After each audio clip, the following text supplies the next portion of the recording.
Bismillahirrahmanirrahim. Welcome to Writing 2. Like myself, you perhaps might be intimidated about writing stuff.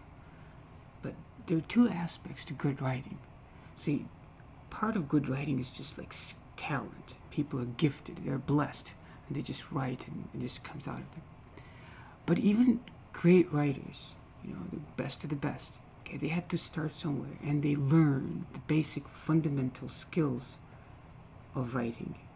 In other words, good part of what makes a good writer or good writing are learned skills, things that you can learn. There are certain rules that if you follow, it makes for a good piece of written work.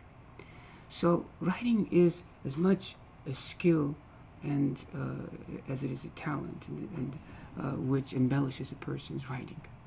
So it is the skills that we must learn that would help us become better writers. Now,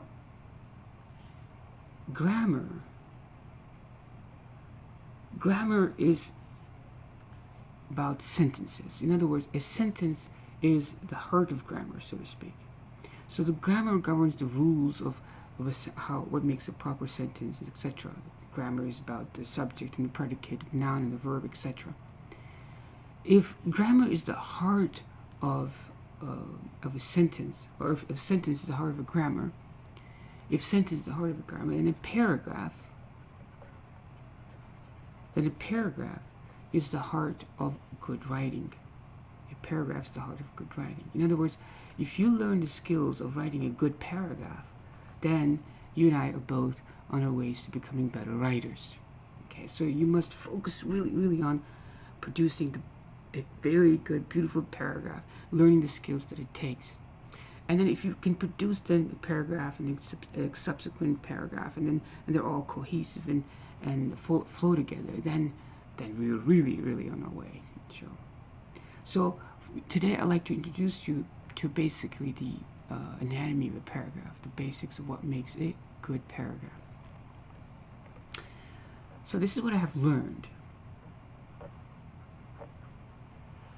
A paragraph in general, now, obviously not all paragraphs fall into this category, but a paragraph in general, you can kind of divide it into three parts.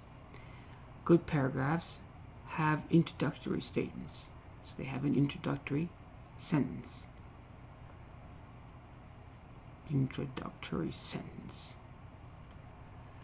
And a good paragraph frequently has a concluding sentence. So it's pretty easy. If you have to write a five sentence paragraph, and two of them are pretty easy: an introductory statement and the concluding statement, and you just have to come up with three more. And the middle statements, the middle sentences, they're called supporting sentences. Supporting statements. What do they support? Well, they support the introductory topic like this. So this is the basic structure of paragraphs. Okay, most fundamental, basic type of paragraph: an introductory statement, supporting statements, and concluding statement. Of course, paragraphs could be of various different range. You can have more sentences and complex sentences, large sentences, small sentences, etc. But their job is basically to support the introductory statement, and the concluding statement summarizes basically the paragraph. Okay? Now, let's say you wrote a paragraph like this. Okay? Let's say you wrote a paragraph like this. Before you're done, you have to do two things, You have to do two things. In algebra, you solve a question, and then you find the answer, and you check, right? So there are two things that you should check after you've written a paragraph. You have to make sure that it is unified. Okay? And you have to make sure that it is coherent. Watch. So before your work is done, you have to make sure that your paragraph is unified and that your paragraph is coherent. Now, what do each of these terms mean? Now, mastering this is actually very important. Okay, so let's pay attention. So now, a paragraph is unified if all of these supporting statements they all go back and somehow refer, and they actually do what they're supposed to do, and that is they support. Okay? So let me draw this out again. So here's a paragraph, okay? So again, here's an introductory statement, and here's a concluding statement. A paragraph that is unified,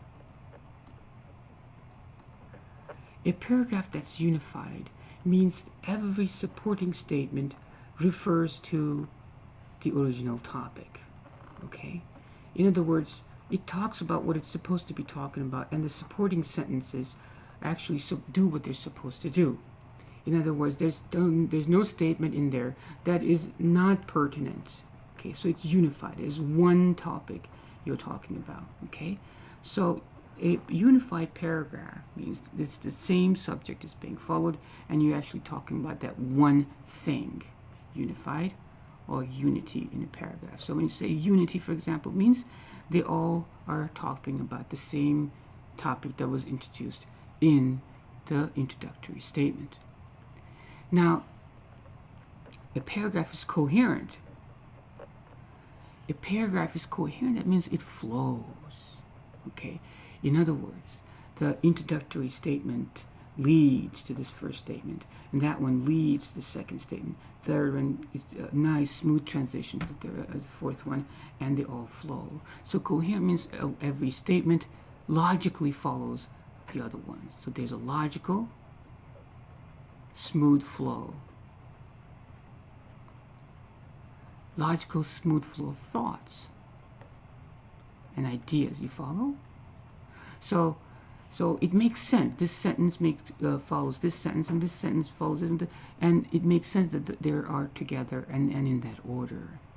So a paragraph is unified. That means it's talking about one subject, and all the supporting sentences refer back to, or they have to do with, the introductory statement. And a paragraph is coherent if there's a logical flow of statements. Okay? Okay, now check this paragraph out.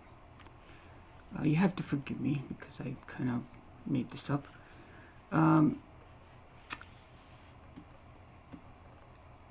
Now, this paragraph, let's read it. Bill, my friend from work, loves car. Okay, to me that's a pretty reasonable introductory statement. We're talking about Bill and how he loves cars, right? So hopefully that's what we're going to talk about. He can't stop talking about cars. Does that support this statement? Yes, it does. Anytime he's not doing something at work, you'll find him reading about cars, or checking out the cool cars in the parking lot. Does that support the main idea? Yes, it does. He does. He reads, he checks out the cool cars, right? So that supports the main idea. All right, so he told me the other day that he even dreams about cars. Okay, that supports the main idea. He drives a Toyota, he says, until he can buy the car of his dreams, a Volt. Okay, it's like, fine, he loves cars, and now we know what he loves. He loves a Volt. I personally like Beamers myself because I think they are so cool. What do you think about that one? Does this statement, even though it may or may not be important to you, but it's kind of out of place, isn't it? It has nothing to do with Bill or why he loves cars. It may be important discussion some other time, but it does not support the main idea. So this statement is not important, and it's actually kind of breaks the unity of the paragraph. Okay? Now, Bill, you could say, is a car maniac. This is a concluding statement, isn't it? It's kind of summarizes. Yeah, if you look at all of this, you can see he's a car maniac, you could say. So if you wanted to assess the paragraph's unity or not, what you would have to do is you have to figure out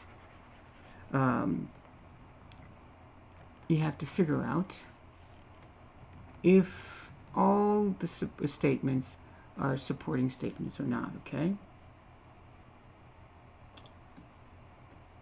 Okay, so if you want to see if the paragraph has unity, you look at the introductory statement and you look at all the subsequent statements to see if they support the introductory statement. In this example that I've given, this statement does not support the introductory statement, so it kind of breaks the unity. Okay, a unified paragraph, every statement that is in the paragraph has to somehow relate to the topic of the paragraph. Now let's read this paragraph. I've changed it slightly, okay? So now let's look at this paragraph. Bill, my friend from work, loves cars. Okay, that's our introductory statement. Check, got it. Now let's look at the rest of the statements to see if they're all supporting statements, etc. Okay, he can't stop talking about cars. Okay, that didn't change. That sounds good. Anytime he's not doing something at work, you'll find him reading about cars or checking out the cool cars in the parking lot. That seems to be supporting the statement. He told me the other day that he even dreams about cars. He drives a Toyota, he says, until he can buy the car of his dreams, a Volt. He has solar panels on his house. Where did that come from? Bill, you can say, is a car maniac.